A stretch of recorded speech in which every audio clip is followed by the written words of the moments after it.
여러분 안녕하세요. 오늘 이 수업은 더 이상 사주팔자표를 맹신하지 말라는 이야기로 시작합니다.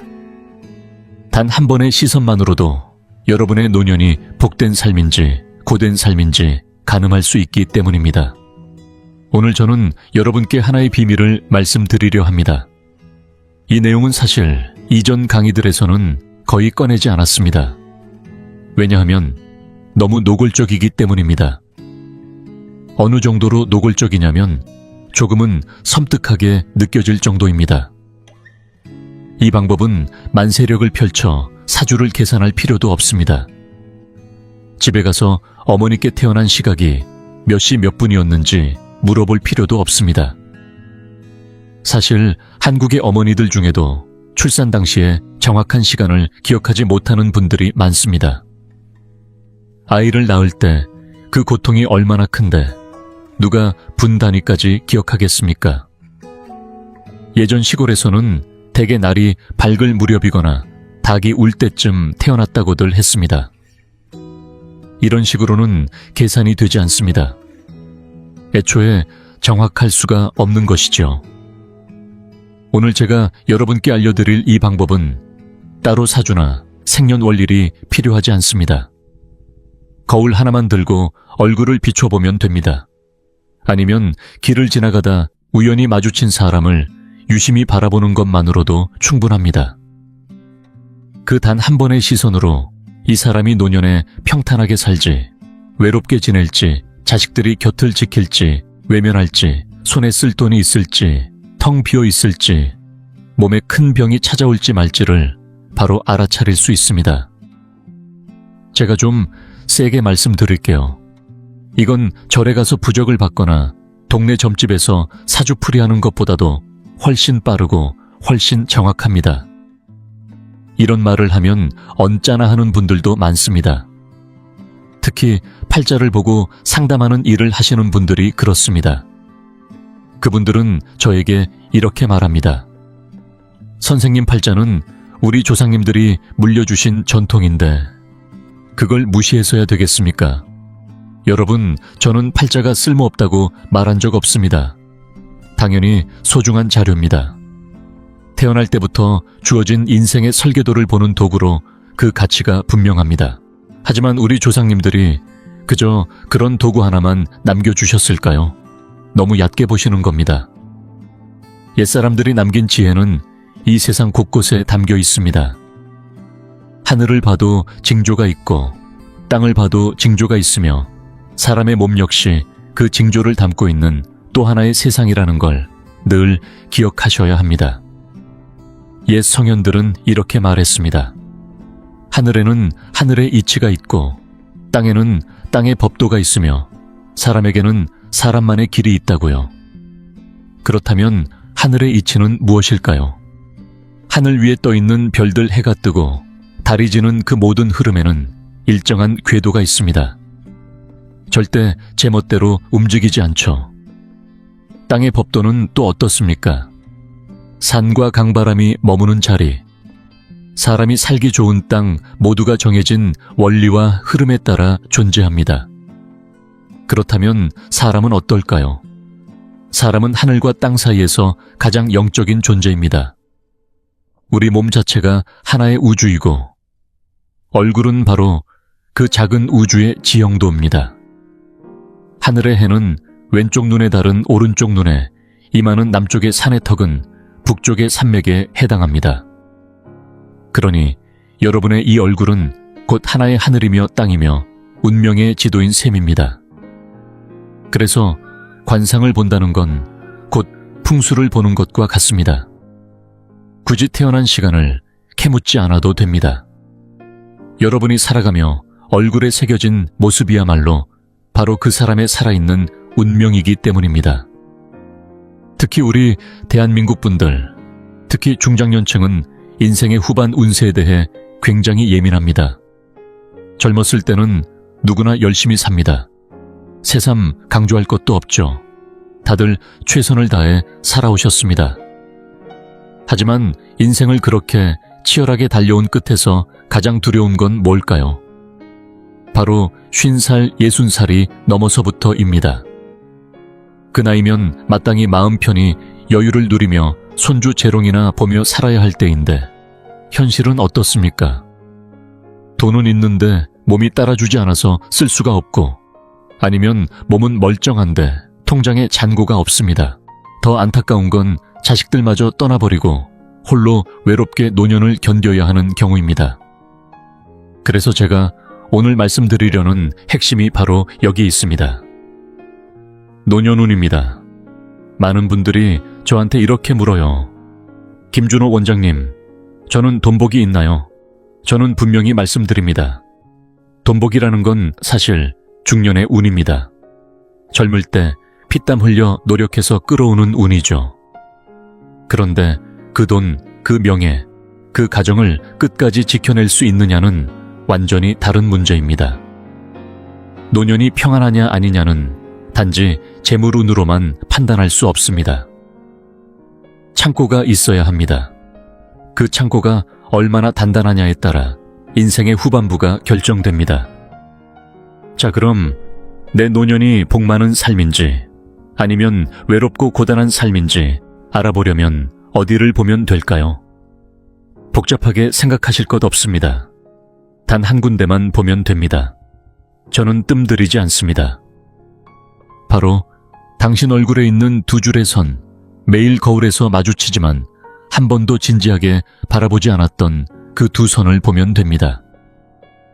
콧망울 옆에서 입꼬리 방향으로 내려오는 이 두 줄 바로 법령선입니다. 지금 당장 손으로 만져보세요. 어떤 분들은 이렇게 말할 수도 있습니다. 아이 원장님, 그건 그냥 주름 아닌가요? 나이 들면 다 생기잖아요. 보기 싫어서 필러 맞으려고 했는데요. 멈추세요. 제발 건드리지 마세요. 진심으로 말씀드립니다. 만약 그 선을 인위적으로 지워버린다면 당신의 수명과 관운까지 함께 지워질 수 있습니다. 이건 과장이 아닙니다. 왜 이 두 줄이 그렇게 중요하냐고요. 얼굴을 세 부분으로 나눴을 때 이마는 청년기, 코 주변은 중년기, 턱은 노년기를 뜻합니다. 그리고 법령선은 바로 중년과 노년을 이어주는 경계선이자 다리입니다. 아니면 흐르는 기운을 아래로 안내해주는 하수관 같은 역할이죠. 에서 보면 이 얼굴의 부위는 손괴와 곤괴에 해당합니다. 손은 바람이고 곤은 대지입니다. 바람은 명령을 내리고 땅은 그 명령을 묵묵히 받아들이고 지탱합니다. 그래서 이 선을 법령이라 부릅니다. 법과 명령의 흐름, 그것이 바로 인생 후반기, 특히 50살 이후의 권위와 운세를 결정짓는 자리이기 때문입니다. 예전에 제가 한 기업인을 만난 적이 있습니다. 서울 강남에서 꽤나 유명한 사업가였는데 40대 중반까지는 그야말로 승승장구였습니다.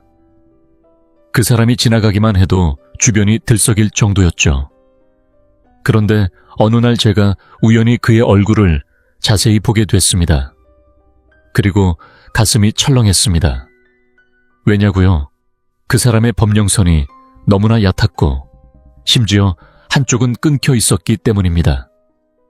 저는 조심스럽게 말했습니다. 김 사장님, 조심하셔야겠습니다. 55 이후에 큰 고비가 옵니다. 물론 그는 귓등으로도 듣지 않았습니다. 내가 지금 얼마나 탄탄한데, 몸도 멀쩡하고 돈도 잘 벌고 있는데 무슨 말도 안 되는 소리냐며 웃어넘겼죠. 그런데 결국은 어떻게 되었을까요? 예언처럼 정확히 그 다음 해 50여 년간 쌓아온 제국이 한순간에 무너졌습니다. 투자 실패는 시작에 불과했고 가장 큰 문제는 바람기였습니다. 바깥일로 가정이 파탄났고 부인은 거액의 위자료를 받고 떠났으며 아들은 아예 아버지를 외면해버렸습니다. 결국 그는 혼자 옥상에 지은 조그만 새방에서 병든 몸으로 말 한마디 건넬 사람도 없이 늙어갔습니다. 여러분, 이것이 바로 얼굴에 이미 쓰여있던 결과입니다. 법령선이 끊기면 인생의 마지막 길도 끊기는 겁니다. 그러니 이 강이 반드시 끝까지 들으셔야 합니다. 저는 오늘 이 자리에서 법령선이 어떤 형태일 때 좋은지, 나쁜지, 흉한지, 길한지 그 모든 것을 낱낱이 파헤쳐서 알려드릴 겁니다.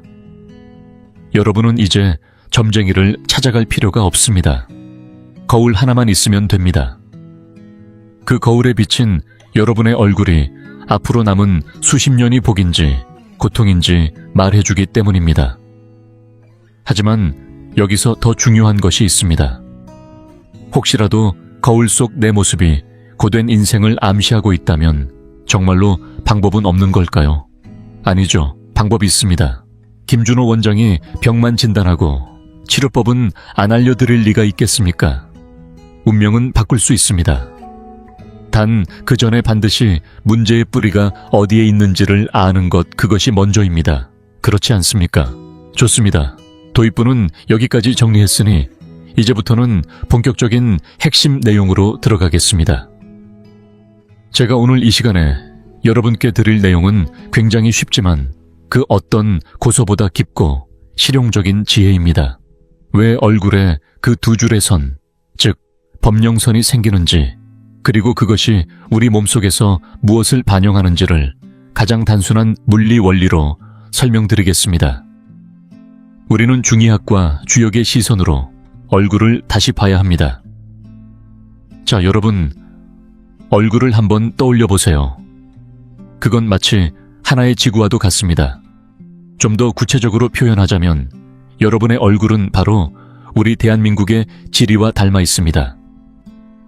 이마는 한라산처럼 우뚝 솟은 고산이고 턱은 남해처럼 넓고 깊은 바다입니다.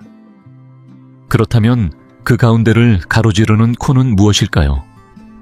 관상에서는 토성이라 부르며 한반도의 척추처럼 중앙을 흐르는 산줄기 백두대간과 같습니다. 기운은 위에서 아래로 흐릅니다. 높은 이마에서 코를 따라 흐르는 이 생기 마지막에는 어디로 가야 할까요? 바로 입입니다. 입은 관상에서 출납관이라 하여 음식이 들어가고 말이 나오는 구멍이자 인생의 바다입니다. 그런데 문제가 생깁니다. 만약 이 기운이 아무런 방해 없이 코에서 곧장 입으로 쏟아져 들어간다면 어떻게 될까요?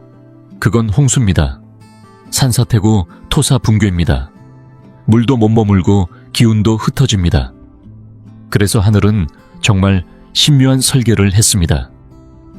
코 양옆과 입 가장자리에 두 개의 선을 그어둔 것, 그게 바로 법령선입니다.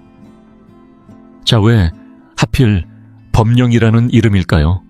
잘 생각해 보세요. 이 단어엔 엄숙함이 있습니다. 마치 조선시대 임금의 어명 같고 지금으로 말하면 정부의 법률 같죠. 맞습니다. 옛날에 법령선이 가장 뚜렷했던 이는 누구였을까요? 바로 왕장군, 그리고 집안을 이끌던 어른들이었습니다. 그만큼 이 선은 권위와 규율을 상징합니다. 한 나라의 경계선처럼 혹은 대형 댐처럼 기운의 흐름을 조율하는 구조물인 셈입니다. 이 선이 또렷하면 기운은 벽에 부딪혀 순하게 방향을 바꾸며 입으로 흘러가고 이는 곧 잔잔한 강물처럼 흐르는 삶을 뜻합니다. 반대로 이 선이 없거나 흐릿하거나 망가져 있다면 어떻게 될까요? 그 사람은 인생의 경계가 없고 기운은 제멋대로 흘러 망가지게 됩니다. 실제로 신뢰 없고 원칙 없는 사람들, 자식 교육 못 시키는 사람들의 얼굴을 보면 법령선이 뒤엉켜 있거나 아예 없습니다. 자, 이제부터는 서양 의학이 놓친 중의학의 해부학을 조금 알려드리겠습니다. 우리 얼굴의 각 부위는 오장육부와 연결되어 있습니다. 법령선은 광대뼈와 입 사이에 위치합니다. 광대 근육은 폐와 연결되고 입은 신장과 관련되어 있죠. 오행으로 말하면 폐는 금, 입은 수입니다. 그리고 법령선은 바로 이 금과 수가 교차하는 자리입니다. 중의학에서 금생수라 하죠. 폐기라는 금의 기운이 아래로 잘 흘러야 신장의 물이 풍부해지고 이 흐름이 원활하면 뼈는 단단하고 정신은 맑아지며 수명은 길어집니다. 그래서 옛사람들은 이 선을 수명띠라 부르며 긴 법령선은 장수의 상징으로 여겼습니다. 실제로 장수하신 어르신들을 보면 이 선이 길게 턱 밑까지 이어지며 끈처럼 내려옵니다. 반면 이 선이 끊기거나 잡선이 많다면 금생수가 단절된 것이고 폐기 하강이 막히며 신장 기능은 메말라 버립니다. 위는 뜨겁고 아래는 차가워지니 건강이 무너지고 노후는 불편할 수밖에 없습니다. 한국 사람들, 특히 어르신들이 가장 두려워하는 게 물 부족입니다. 그래서 전국 곳곳에 수자원 보호를 위한 댐이 있죠. 법령선도 마찬가지입니다. 얼굴 위에 존재하는 개인 수력 발전소의 댐입니다. 그 댐이 깊고 넓고 두텁게 잘 생겼다면 위에서 흘러내린 기운과 재물을 잘 받아내어 입 주변에 저장할 수 있습니다. 이게 바로 복을 담는 그릇이고 재물 창고입니다. 많은 분들이 재물은 코를 보면 된다고 믿는데 그건 반은 맞고 반은 틀렸습니다. 코는 벌어오는 능력, 즉 외부에서 돈을 끌어오는 능력을 보여줍니다. 하지만 돈을 지킬 수 있는가는 법령선과 턱을 보면 압니다. 저는 사업 잘하는 분들 중 코는 크고 높지만 법령선이 짧고 얕고 끊긴 분들을 여럿 봤습니다. 제가 조심하라고 하면 대개 이렇게 말하죠. 저는 부동산도 샀고 주식도 여러 개 들고 있어요. 하지만 결과는 어땠을까요? 주가 폭락, 부동산 묶임 친구에게 돈 떼이기. 돈이 들어온 만큼 그대로 나가버립니다. 왜냐고요? 당신의 창고에 구멍이 났기 때문입니다. 컵에 금이가 있으면 물을 아무리 채워도 다 새어버리는 법입니다. 그러니 꼭 기억하세요. 법령선은 당신 노후의 건강과 재산을 지키는 보안 시스템입니다. 선이 좋게 나 있다면 시스템이 정상적으로 돌아가고 있다는 뜻이고 어떤 풍파가 와도 모아둔 복은 무너지지 않습니다. 반대로 이 선이 엉망이라면 이미 시스템에 결함이 있다는 뜻입니다. 지금 바로 고치지 않으면 당신의 인생 전반부에 피땀 흘려 일궈온 것들이 마지막에 전부 무너질 수 있습니다. 이 원리를 이해하셨다면 이제 제가 여러분을 거울 앞에 데리고 가겠습니다. 그리고 딱 3가지 얼굴의 경고 신호를 보여드릴 겁니다. 만약 당신 얼굴에 그것들이 있다면 그건 하늘이 주는 빨간 경고등입니다. 지금부터는 생존에 직결된 이야기입니다. 여러분, 아까 우리는 법령선이 노년에 당신의 복을 담아주는 수로이자 댐이라는 이야기를 했습니다. 그런데 그 댐이 제대로 지어지지 않았거나 심지어 무너졌다면 어떤 일이 벌어질까요? 관상에서는 이 법령선의 3가지 형태를 흉상이라 부르며 그중 하나라도 얼굴에 있다면 반드시 주의해야 합니다. 농담이 아닙니다. 첫 번째는 가장 흔히 보이는 유형으로 짧고 얕으며 힘이 없는 모양입니다. 즉, 웃을 때도 선이 희미하게 나타나거나 볼의 반쯤까지만 이어지고 입을 감싸지도 못하는 경우입니다. 이것은 뭘 뜻할까요? 인생의 기운이 짧고 그 기운을 담을 댐이 절반밖에 지어지지 않았다는 겁니다. 예전에 전자부품 가공 일을 하던 제자 한 명이 있었습니다. 경기 남부공단 근처에서 외주를 받아 제법 잘 나가던 친구였죠. 40이 좀 넘었을 때 저를 찾아와 얼굴을 보여줬는데 순간 가슴이 철렁했습니다. 그의 법령선은 매우 얕았고 왼쪽은 오른쪽보다 현저히 짧았습니다. 그 순간 저는 속으로 이 사람 구조가 오래 못 가겠구나 라고 생각했죠. 그래서 단도직입적으로 말했습니다. 김 실장 55 이후 큰 고비가 옵니다. 지금 자산 분산해놓고 공장 확장은 멈추세요. 하지만 그는 믿지 않았습니다. 지금이 얼마나 중요한 타이밍인데요. 주문도 밀려있고 내년에 베트남에도 지사 낼 예정입니다. 결국 어떻게 됐을까요? 정확히 법령선이 끊기는 그 시기 글로벌 경기 역풍이 몰아치며 대형 거래처들이 주문을 끊었고 자금줄이 순식간에 끊기면서 공장은 문을 닫고 수억 원의 자산이 하루아침에 사라졌습니다. 빚까지 생겼고 가장 뼈아픈 건 가족입니다. 일에만 몰두하고 집엔 소홀했던 그는 파산과 동시에 아내에게 이혼을 당했고 아들은 아버지의 채무가 두려워 전화를 받지도 않았습니다. 보이시죠? 짧고 얕은 법령선은 화려한 젊은 날의 끝, 누구도 곁에 없는 외로운 말년을 예고합니다. 두 번째는 더 무서운 유형입니다. 원래 잘 이어지던 법령선이 중간에서 뚝 끊기거나 마치 칼로 그은 듯 가로선이 가리며 단절되는 경우입니다. 이건 마치 고속도로를 달리던 중 갑자기 다리가 끊긴 것과 같죠. 이건 단순한 경고가 아닙니다. 예기치 못한 재난이나 건강 문제의 신호입니다. 법령선은 단지 운세뿐 아니라 수명까지 관장하기에 그 선이 중단됐다는 것은 대체로 50세에서 60세 사이 큰 병이나 사고 가능성을 암시합니다. 실제로 예전에 제가 상담한 어느 할머니는 양쪽 선이 십자 형태로 딱 끊겨 있었습니다. 제가 조심스레 물었습니다. 57쯤에 큰 사고나 수술하신 적 있으시죠? 그분은 그 자리에서 눈물을 뚝뚝 흘리며 말했습니다. 시장에 장 보러 갔다가 오토바이에 치여 골반이 산산조각이 났어요.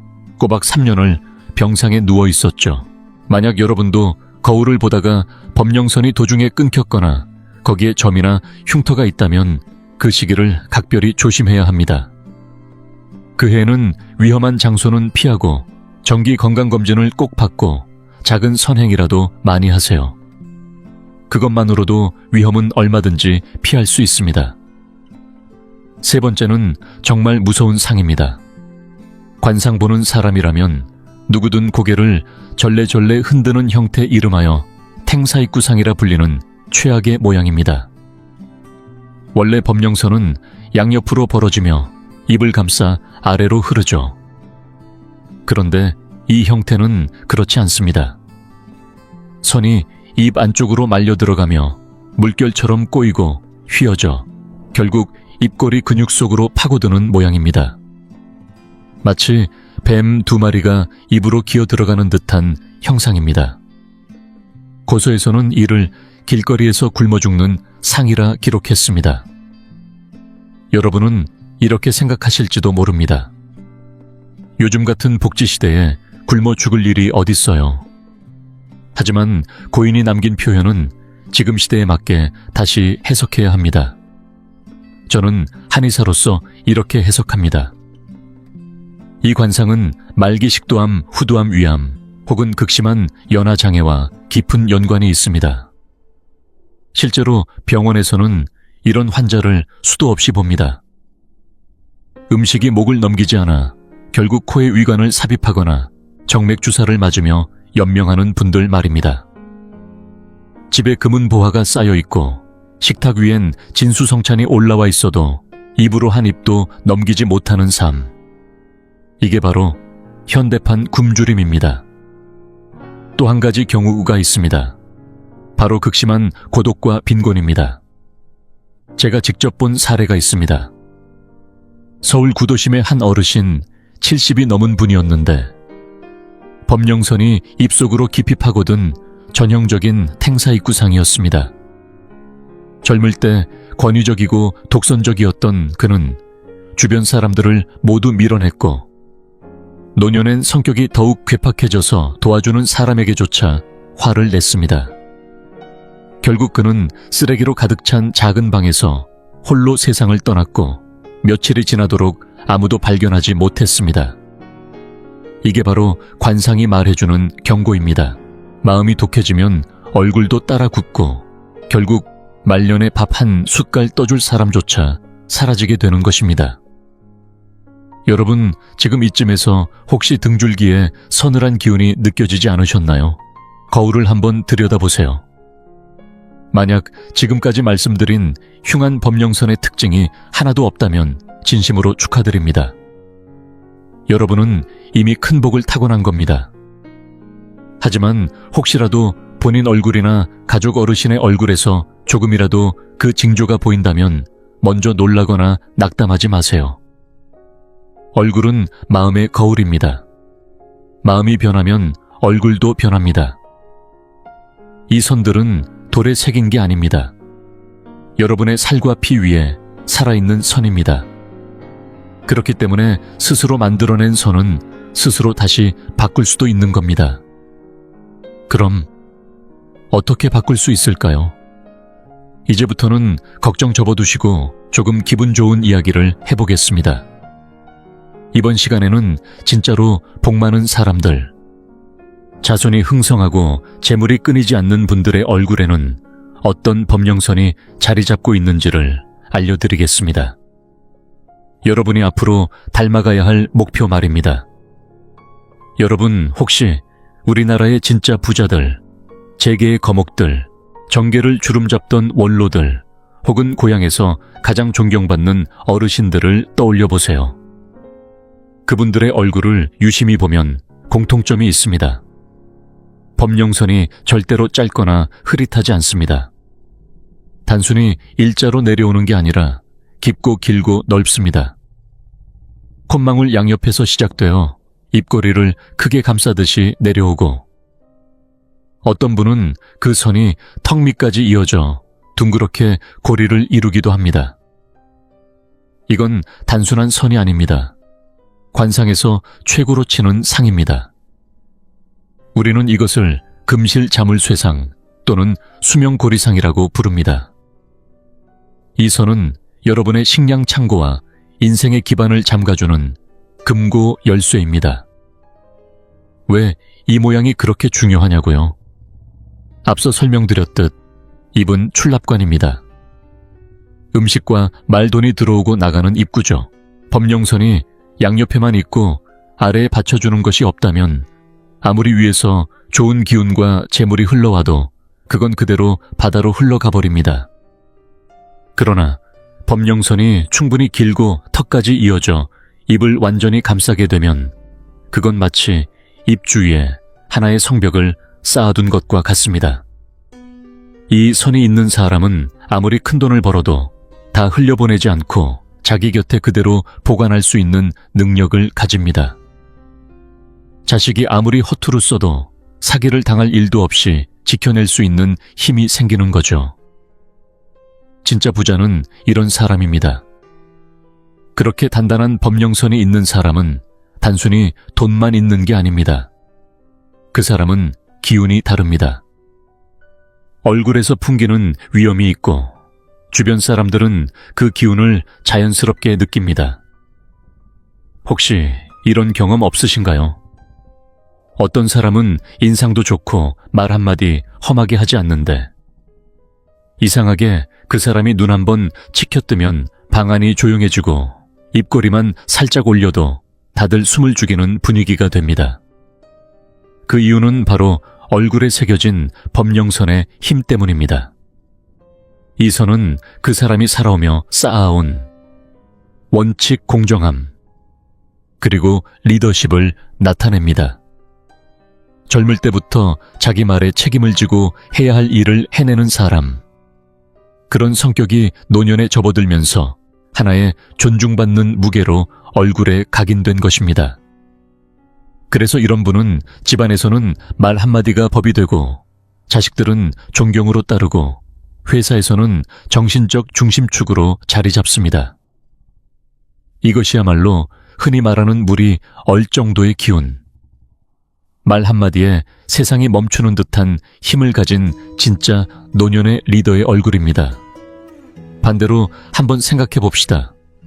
어떤 어르신들은 법령선이 얕거나 지저분하게 뒤엉켜 있는 경우가 있습니다. 그런 분들이 집안에서 말 한마디 하려고 해도 아들은 대놓고 반박하고 며느리는 눈을 흘기며 속으로 비웃고 손주는 아예 대꾸조차 하지 않습니다. 왜 이런 일이 벌어질까요? 바로 집안을 다잡을 기운이 사라졌기 때문입니다. 그 사람의 얼굴에서 나오는 중심력이 흐트러진 겁니다. 그런데 중요한 건 이런 얼굴은 절대 타고난 것이 아니라는 점입니다. 후천적으로 만들어지는 상입니다. 요즘 젊은이들 중에도 거울을 보다 말고 이렇게 말하는 친구들이 있습니다. 원장님, 제 얼굴엔 금실 자물쇠 같은 범령선이 없어요. 저는 복이 없는 얼굴인가요? 이런 말을 들을 때마다 저는 웃으면서 말합니다. 그건 당연한 거예요. 20살, 30살밖에 안 된 사람. 얼굴에 그런 선이 있으면 그게 더 문제입니다. 왜냐고요? 그건 어려서 늙은 상입니다. 지나치게 일찍 인생의 무게를 짊어졌다는 뜻이니까요.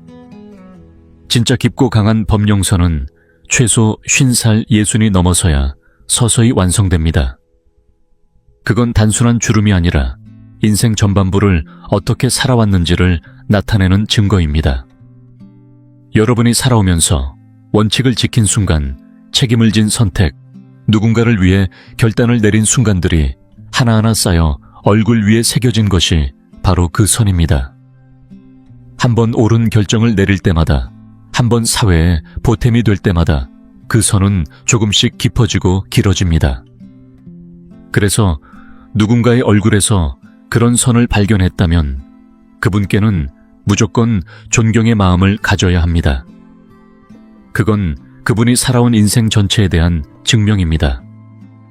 사람으로서도 인생의 주체로서도 완주에 가까운 삶을 살아냈다는 표시입니다.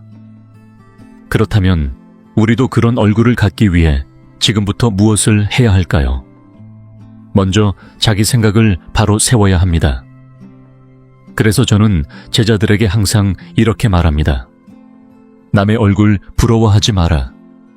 너 자신에게 물어봐라. 너는 지금 원칙 있는 삶을 살고 있냐? 네 말은 책임이 있냐? 결정이 필요할 때 도망치지 않냐? 만약 매일 갈팡질팡하고 우유부단하며 막상 상황이 오면 회피하려 한다면 여러분의 기운은 절대 내려앉지 못하고 뜨는 기운으로 흩어집니다. 그러면 법령선은 절대 깊어질 수 없습니다. 복도 결국은 흘러가고 마는 겁니다. 노년의 그 금실 자물쇠를 갖고 싶다면 지금부터 허리를 펴고 마음을 고요히 내려놓고 원칙 있는 사람이 되어야 합니다. 말의 무게를 싣고 행동의 경계를 지켜야 합니다. 그렇게 꾸준히 살아가다 보면 어느 순간부터 여러분 얼굴에 그 두 줄의 선이 서서히 올라옵니다. 그건 성형으로 만들 수 있는 게 아닙니다. 그건 여러분이 땀과 인내로 직접 새긴 부귀의 증표이자 신뢰의 문장입니다. 자, 이렇게 해서 우리는 관상의 물리학을 살펴봤고 길흉의 징조도 모두 다룬 셈입니다. 자, 이제부터는 본격적으로 한의학의 세계로 들어가겠습니다. 지금까지는 관상으로 법령선을 해석했다면 이제는 그것이 몸 안의 장기와 어떻게 연결되어 있는지 그 놀라운 비밀을 알려드리겠습니다. 법령선은 단순히 운을 보는 선이 아닙니다. 여러분의 오장육부 상태를 외부로 보여주는 경고등, 즉 생명의 계기판입니다. 얼굴에 잡티가 생기고 선이 끊기고 어두워지는 것, 그 모든 것이 사실은 몸속 장기가 보내는 살려달라는 외침입니다. 그런데 서양의학은 이것을 모릅니다. 피부가 이상하다고 하면 무조건 레이저를 권하고 탄력이 떨어지면 리프팅이나 필러 시술부터 하라고 하죠. 하지만 저는 김준호 원장으로서 여러분께 진짜 생명을 살리는 진실을 알려드리겠습니다. 이건 말 그대로 건강을 지키는 생존 수업입니다. 요즘은 여자뿐 아니라 남자들까지 거울만 보면 이 선 보기 싫다며 미용 시술을 받으러 갑니다. 특히 필러로 법령선을 메워버리는 분들 많습니다. 하지만 저는 그걸 볼 때마다 정말 화가 납니다. 여러분은 얼굴에 난 생명의 경고등을 메우고 있는 겁니다. 오히려 위급 신호를 없애버리고 내부 장기가 비명을 질러도 눈치조차 못 챌 수 있습니다. 저는 늘 말합니다. 한의학은 물리학입니다. 세계에서 가장 논리적인 의학입니다. 서양 의학은 얼굴을 볼 때 피부가 늘어졌는지 주름이 생겼는지만 봅니다. 해부학적 사체처럼 죽은 것을 보는 거죠. 그러나 한의학은 얼굴을 통해 기운을 봅니다. 정신을 읽습니다. 살아있는 것을 보는 것입니다. 우리가 차를 탈 때 계기판에 경고등이 켜지면 여러분은 그 불빛을 깨버리나요? 아니죠. 당연히 엔진을 확인합니다. 불빛을 깨는 건 어리석은 행동입니다. 그런데도 많은 사람들이 지금 그 짓을 하고 있습니다. 범용선이 보기 싫다고 당장 필러를 넣고 리프팅을 합니다. 하지만 그렇게 하면 어떻게 될까요? 경고등을 부쉈으니 엔진이 고장나도 모릅니다. 결국은 차가 퍼지고 망가지는 거죠. 그렇다면 이 범용선의 진짜 배우는 누구일까요? 바로 폐와 대장입니다.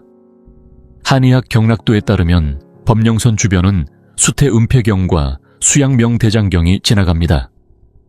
오행으로 보면 폐는 금에 해당합니다. 금의 특징은 수렴절제, 단단함입니다.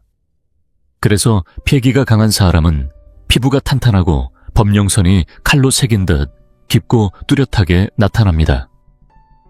반면에 늘 기침을 달고 살거나 조금만 움직여도 숨이 차는 분들은 폐기가 부족한 것입니다. 폐기가 약하면 금의 힘이 떨어지고 결국 피부를 떠받치지 못해 범용선이 얕아지고 끊기게 됩니다. 그래서 범용선이 짧거나 흐릿한 사람은 단지 노화가 문제가 아니라 호흡기가 구조적으로 무너지고 있다는 신호인 겁니다. 주인님, 나 숨 쉴 기운이 없어요. 라는 폐의 비명이 얼굴에 새겨진 것이죠. 또 하나 심각한 경우는 범용선에 검은 점이나 푸른 기운이 퍼지는 현상입니다. 서양 의학은 이걸 색소 침착이라며 레이저로 지우라고 합니다. 하지만 한의학은 말합니다. 그건 대장이 문제다. 폐와 대장은 표리 관계입니다. 대장은 무엇을 하나요? 노폐물을 처리하고 독소를 배출합니다. 그런데 대장 안에 오래된 숙변이 쌓이거나 용종이나 혹이 생겨 독소가 빠져나가지 못하면 그 도끼들은 경락을 타고 얼굴로 올라옵니다. 바로 범용선 부위에 막혀서 뻑뻑하게 점이나 얼룩을 만들어냅니다. 범용선이 칙칙하고 광택이 없으며 아무리 세수해도 지워지지 않는 검은 반점이 생겼다면 그건 대장암 혹은 중증변비나 장폐색의 전조일 수 있습니다. 예전에 제가 본 한 환자는 입가에 아주 짙고 까만 점이 있었고 정확히 범용선을 따라 눌려 있었습니다. 제가 물었습니다. 혹시 변비가 오래됐죠? 그는 태연하게 3일에 한 번이면 자주 보는 편이죠. 라고 말했습니다. 저는 단호하게 말했습니다. 지금 당장 장을 비우고 이 점은 절대 방치하면 안 됩니다. 이대로 가면 말년에 크게 고생합니다. 하지만 그는 믿지 않았습니다. 변비랑 얼굴점이랑 무슨 상관이야 라며 웃었죠. 그러나 몇 달 후 병원에서 대장암 말기 판정을 받고 저를 찾아왔습니다. 이게 바로 내부에 병이 나면 외부에 반드시 나타난다. 는 관상의 진리입니다. 속이 썩었는데 겉이 맑을 리 없습니다. 자, 마지막으로 여러분이 가장 자주 놓치는 한 가지 중요한 징조를 말씀드리겠습니다. 바로 얼굴의 기색, 특히 범용선의 색감입니다. 아무리 선이 깊고 길다 해도 색이 맑고 윤택해야 그 선이 제대로 작용하는 겁니다. 좋은 범용선은 마치 잘 다듬어진 노란 옥처럼 은은하고 따뜻한 빛을 띠며 얼굴의 다른 부분과 색이 자연스럽게 이어져야 합니다. 그런데 거울을 보았을 때 그 선 안쪽이 창백하게 뜨거나 마른 나무 껍질처럼 푸석하고 칙칙하게 보인다면 그건 단순한 노화가 아닙니다. 몸속 기운, 특히 폐기, 진치가 완전히 고갈된 신호입니다. 폐는 기운의 주관자입니다. 기가 없으면 사람도 오래 살 수 없습니다. 이런 말라 죽은 듯한 기색은 대개 오랜 병상에 누워있는 어르신들의 얼굴에서 자주 보입니다. 그런 색이 얼굴에 떠오른다는 건 정말로 삶이 끝자락에 다다랐다는 조용한 경고입니다. 그런데도 많은 사람들은 그런 경고를 무시한 채 겉에만 화장품을 덧바르거나 억지로 도려내고 붙이려 합니다. 하지만 진짜 먼저 해야 할 일은 따로 있습니다. 장을 먼저 비우세요. 그래서 저는 외모를 신경 쓰는 여성분들뿐만 아니라 건강한 노년을 바라는 남성분들께도 꼭 당부드립니다. 법령선이 보기 싫어졌다고 해서 바로 화장으로 덮거나 칼을 대겠다고 하지 마세요. 거울을 보기 전에 스스로에게 먼저 물어보셔야 합니다. 요즘 화장실을 시원하게 다녀오지 못하고 있는 건 아닌가? 계단 몇 층만 올라가도 숨이 차고 어지럽지는 않은가? 내가 담배를 너무 오래 피우고 있는 건 아닌가? 이 질문들에 솔직해지지 않으면 얼굴은 절대 바뀌지 않습니다. 법령선을 가장 효과적으로 되살리는 방법은 따로 없습니다. 폐를 살리고 장을 비우는 것, 그게 전부입니다. 폐기를 다시 채우고 숙변을 제거해 장을 깨끗이 비우면 얼굴에 흐린 기운이 사라지며 선도 자연스레 맑고 힘있게 살아납니다. 이게 바로 몸 안이 정직해지면 겉도 따라 변한다는 이치, 즉 성실한 내면이 곧 바른 외형을 만든다는 고전의 말이 현실에서 작동하는 순간입니다. 자, 여기까지입니다. 이제 병의 원인을 찾았으니 여러분이 지금 제일 궁금한 게 뭔지 저는 너무나 잘 압니다. 원장님, 저도 압니다. 제 폐가 약하고 얼굴도 안 좋고 운도 안 좋다는 거요. 그런데 정말 이거 고칠 수 있는 건가요? 바꿀 수 있는 건가요? 대답은 있습니다. 바로 다음 이 수업에서 제가 여러분께 직접 드릴 처방전을 공개할 겁니다. 괴이한 주문이나 수상한 풍수 아이템은 절대 없습니다. 제가 드릴 방법은 오직 실행 가능한 행동, 그리고 과학적인 원리에 근거한 진짜 변화의 기술입니다. 여러분이 지금부터 3달만 꾸준히 해낸다면 얼굴이 기운이 인생이 바뀌는 것을 체험하게 될 겁니다. 이 강의는 단순한 관상 수업이 아닙니다. 말 그대로 운명을 구하는 생존 강의입니다. 수많은 사람이 풍수다 운명이다 하면서 불안만 키워놓고는 끝엔 수백만 원짜리 부적이니 보석이니를 팔아먹습니다. 저는 그런 걸 가장 싫어합니다. 진짜 개운법은 돈이 아니라 당신의 결심과 실행력에서 나옵니다. 오늘 제가 공개할 3가지 방법은 말 그대로 하늘을 바꾸고 땅을 뒤엎는 전략입니다. 이름만 거창하지 실제로는 누구나 할 수 있는 단순하고 확실한 방법들입니다. 메모할 준비하세요. 이건 제가 평생 아껴두었던 최후의 비밀 노트입니다. 자, 아까 무서운 관상 얘기들을 하느라 얼굴이 창백해진 분들 물 한 잔 드시고 숨 고르세요. 옛말에 이런 말이 있습니다. 사람의 운명은 5가지로 결정된다. 첫째는 타고난 명, 둘째는 그 사람이 가는 운, 셋째는 주변의 풍수, 넷째는 덕을 쌓는 것, 다섯째는 책을 읽는 것. 대부분 사람들은 앞에 셋만 보고는 아, 난 그냥 이렇게 태어났구나 하며 포기해버립니다. 하지만 마지막 2가지가 바로 하늘이 우리에게 남겨준 비밀 통로입니다. 지금 당신의 법령선이 짧거나 끊기거나 입으로 휘감기는 불길한 모습을 하고 있다면 그건 지금처럼 살아가다 보면 노년에 반드시 위기가 온다는 경고입니다. 그렇다면 우리는 선택할 수 있습니다. 지금처럼 살지 않으면 되는 겁니다. 인생의 대본을 다시 쓰면 운명도 다시 써지는 겁니다. 자, 지금부터 3가지 약을 드릴게요. 한 가지씩 점점 강력해집니다. 첫 번째 약은 몸을 위한 물리치료입니다. 법령선은 폐와 대장을 반영하니 바로 이 2장기부터 관리해야 합니다. 요즘 젊은 분들, 특히 여름철만 되면 얼음 동동 띄운 음료, 찬 커피, 냉면, 아이스크림 끊임없이 드시죠. 이 찬 음식들이 폐를 얼려버립니다. 한의학에서 말하길 찬 기운은 폐를 상하게 합니다. 폐가 차면 기운이 오르지 못하고 피부는 처지며 법령선은 아래로 축 늘어집니다. 오늘부터 단 2가지만 해보세요. 첫째, 모든 찬 음식 중단.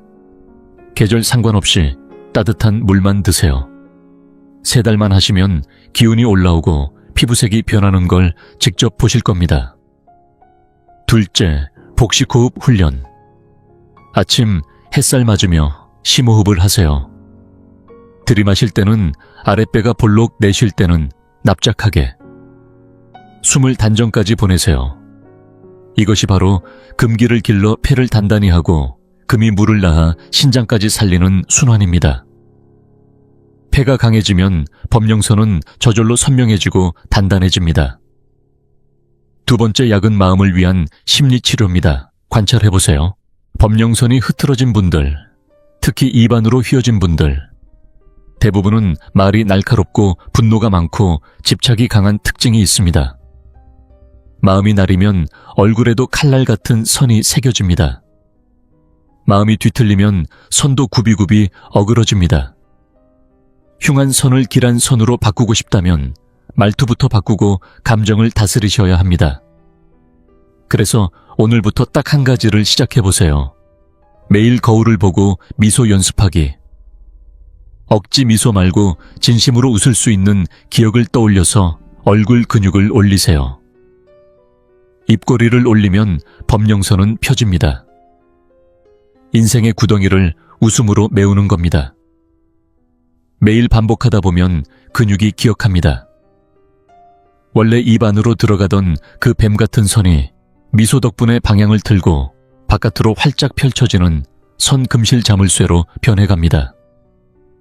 이게 바로 마음이 넓으면 길도 넓어진다는 말의 과학적 실현입니다. 3번째 약은 복을 채우는 가장 강력한 비책입니다. 이름하여 음덕을 쌓는 일, 즉 보이지 않는 선행입니다. 법령선이 끊겼다는 건 복의 배터리가 바닥났다는 뜻입니다. 그렇다면 어떻게 해야 하죠? 복을 충전해야 합니다.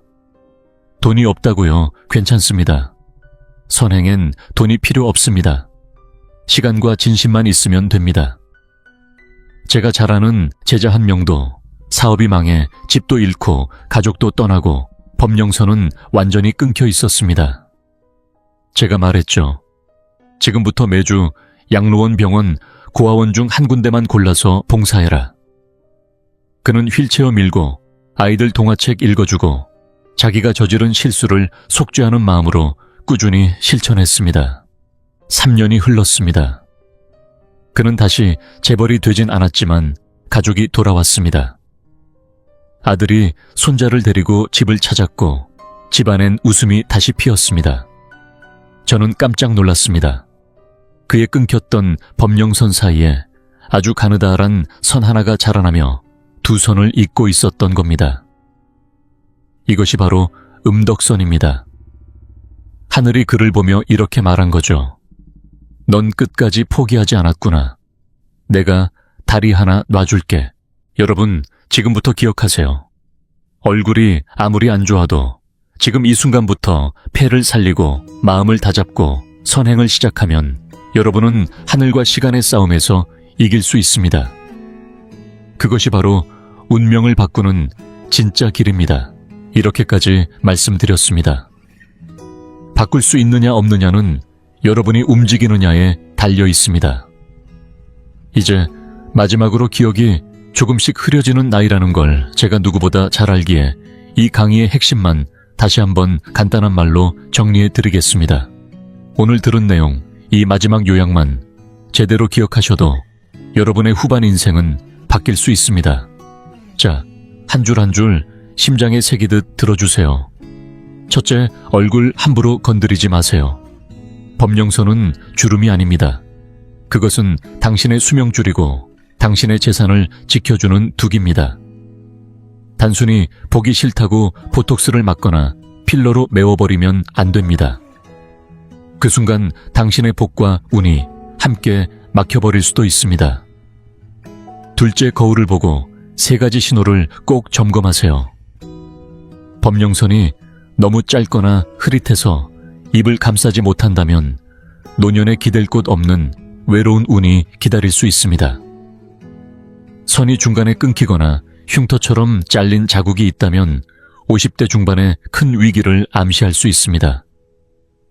선이 안으로 휘어 입 안으로 들어간다면 그것은 심각한 질병이나 고독사를 예고하는 최악의 형상입니다. 특히 55세에서 60세 사이의 변화에 반드시 주의하십시오. 셋째, 살릴 수 있는 방법은 분명히 있습니다. 몸으로는 찬 음식 끊고 따뜻한 물 마시기, 아침 햇살 아래 복식 호흡으로 폐기를 기르기. 기운이 살아나면 얼굴빛도 맑아지고 운도 뚫립니다. 마음으로는 불평하지 말고 말투를 바꾸기, 하루에 한 번은 거울을 보며 진심으로 웃어보기. 억지 미소 말고 진심이 담긴 미소는 굳은 얼굴도 펴줍니다. 행동으로는 선행하기. 작게라도 돕고 진심으로 기도하고 남의 복을 함께 빌면 당신의 복도 다시 차오릅니다. 결국 가장 강력한 풍수는 당신의 마음 안에 있는 것입니다. 마지막으로 오늘 이 긴 이야기 중 가장 중요한 한마디만 남기겠습니다. 관상은 마음에서 생기고 운명은 마음이 바뀌는 만큼 바뀐다. 이 말을 진심으로 받아들이는 순간부터 이미 변화는 시작된 겁니다. 혹시 누군가 물을지도 모르죠. 원장님, 이 영상 하나 보고 진짜 운명이 바뀌나요? 영상만 본다고 바뀌진 않습니다. 실천해야 바뀝니다. 그런데 그 실천 꼭 자기 자신만을 위해서 할 필요는 없습니다. 오늘 여러분이 이 내용을 들었다는 건 누군가를 도울 수 있는 힘이 생겼다는 뜻입니다. 만약 주변에 이 법령선이 흐려진 가족이 있다면, 대장에 문제가 있어 보이는 친구가 있다면, 정신없이 투자만 하는 지인이 있다면 그들에게 이 영상을 공유해 주세요. 저 김준호 원장은 그분을 직접 도와드릴 수는 없습니다. 하지만 여러분은 할 수 있습니다.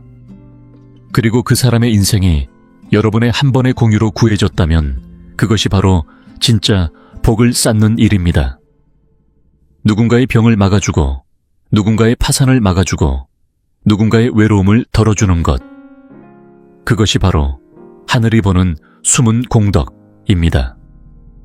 그리고 그 공덕은 여러분의 법령선에, 인생의 노년에 천천히 쌓여서 돌아옵니다. 사람은 나눌수록 커집니다.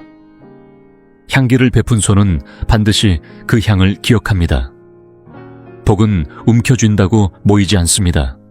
나누는 자에게만 흐릅니다. 자, 오늘 강의는 여기까지입니다.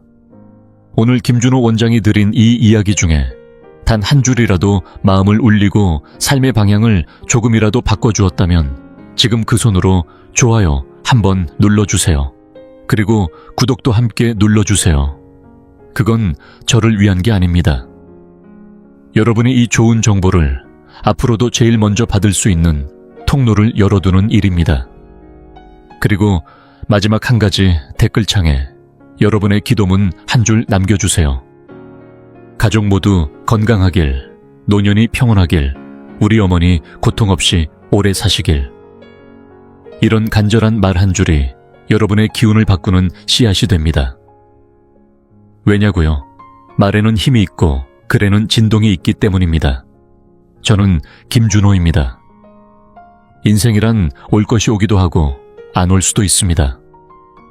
그러나 마음이 따뜻하면 하늘은 반드시 길을 열어줍니다. 다음 영상에서 다시 뵙겠습니다. 감사합니다.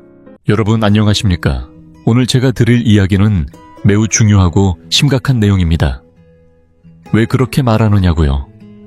요즘 사람들은 하루 종일 바쁘게 살면서도 눈은 오직 휴대폰 화면만 쳐다보고 있습니다. 고개를 들어 하늘을 보는 일조차 잊어버렸습니다. 하지만 세상의 이치는 날마다 바뀌고 있습니다. 그걸 모른 채 정신없이 움직이기만 한다면 결국 방향 없이 떠도는 삶이 되고 맙니다. 이제 곧 다가올 아주 특별한 날이 있습니다. 바로 12월 21일 동지입니다. 많은 분들이 말하실 겁니다. 에이 동지요, 그냥 팥죽 먹는 날 아닌가요? 하지만 만약 그 정도로만 알고 있다면 평생 따뜻한 밥 한 끼 이상은 기대하기 어려울 겁니다. 제가 분명히 말씀드리겠습니다. 올해의 동지는 예년과는 완전히 다릅니다. 왜 다르냐고요? 예전 역사를 펼쳐보시고 천간과 지지의 흐름을 들여다보세요. 이것은 단순한 절기가 아니라 60년에 한 번 찾아오는 대전환의 시점입니다. 운과 풍수에서 말하는 건 결국 타이밍입니다. 때가 아니면 천하의 노력을 해도 막막하고, 때가 오면 살짝 밀어주기만 해도 재물과 건강의 흐름이 몰려옵니다. 그래서 오늘 제가 알려드릴 건 돈 한 푼 들이지 않고도 여러분의 내년 운세를 바꿔줄 작은 실천입니다. 동지 이전에 이 행동 하나만 해두면 내년 재물의 구멍을 미리 막아둘 수 있습니다. 이제 왜 하필 동지여야 하는지부터 말씀드리겠습니다. 예부터 전해 내려오는 이치에 따르면 이 시기에는 땅의 기운이 가장 깊숙이 가라앉아 온통 음의 흐름으로 가득 차게 됩니다. 위로는 대지의 무거운 기운이 덮고 아래에서는 가느다란 양의 기운 하나가 조용히 고개를 들기 시작합니다.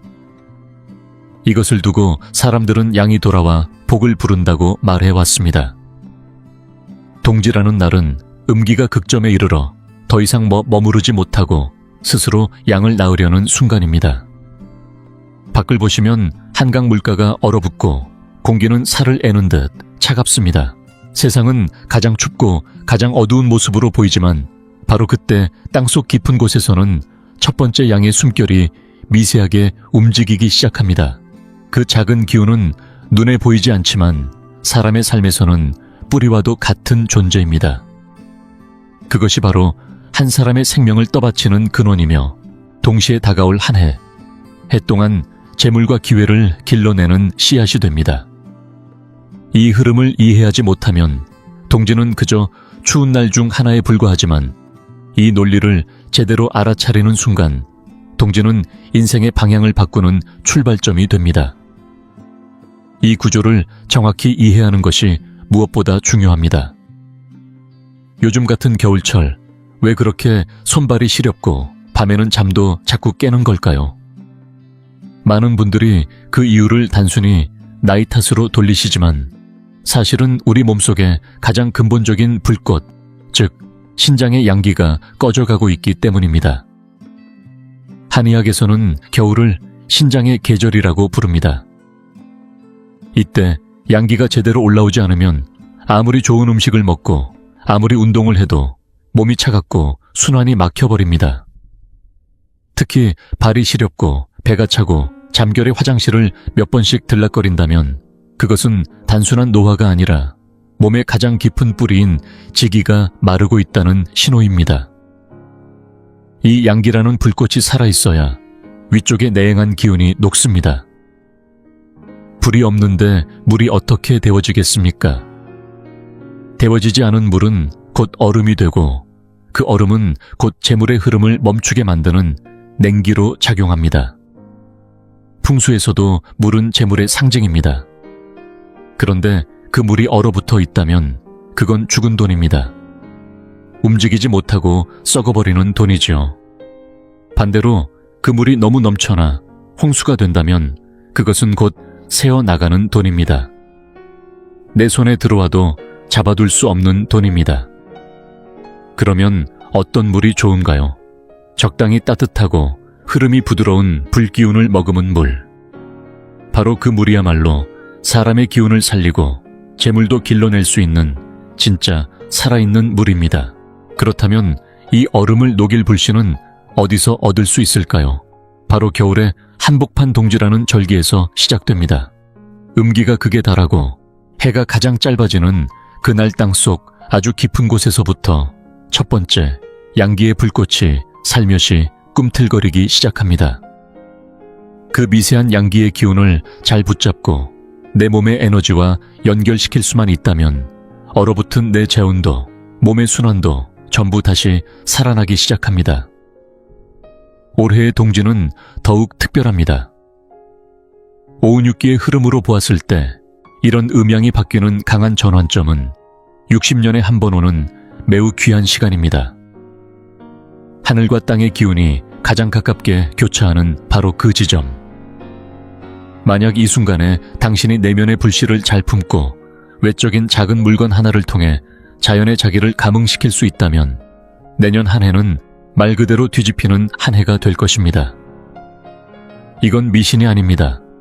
눈에 보이지 않아도 존재하는 에너지의 법칙이자 자석처럼 끌어당기는 자기장, 그리고 우리 몸과 자연이 하나로 연결되어 있다는 한의학의 기본 원리입니다. 황제내경에도 이렇게 나옵니다. 겨울철에는 반드시 그 기운을 감추어야 한다. 무엇을 감추라는 걸까요? 바로 그 첫 번째, 양기의 불씨. 그 생명의 근본을 잘 덮어두라는 뜻입니다. 그런데 지금 사람들은 어떻게 살고 있습니까? 겨울인데도 발목 드러난 바지를 입고 추운 밤에 땀날 정도로 운동을 하고 끝내는 얼음처럼 찬 음료까지 들이켜고 있습니다. 이게 무슨 의미인지 아십니까? 자기 집안 불씨를 길바닥에 내던지고 있는 겁니다. 양기는 곧 당신의 집이고 당신의 뿌리입니다. 그걸 밖에 내놓고 다 태워버리면 내년 봄에 무엇으로 새싹을 틔우겠습니까? 겨울의 기운을 잘 감추지 못하면 봄이 되어도 새싹이 올라오지 않습니다. 올라오지 않으면 꽃도 피지 못하고 열매도 맺지 못합니다. 결국 수확이 없는 해가 되는 것이죠. 돈이 없다는 건 수확이 없다는 말이고 수확이 없다는 건 기운이 이미 겨울에 죽었다는 의미입니다. 그래서 우리가 돈을 벌고 싶다면, 재물이 들어오게 하고 싶다면 그보다 먼저 해야 할 일은 내 몸을 잘 살리는 것입니다. 몸이란 작은 우주고 세상은 그 바깥에 큰 우주입니다.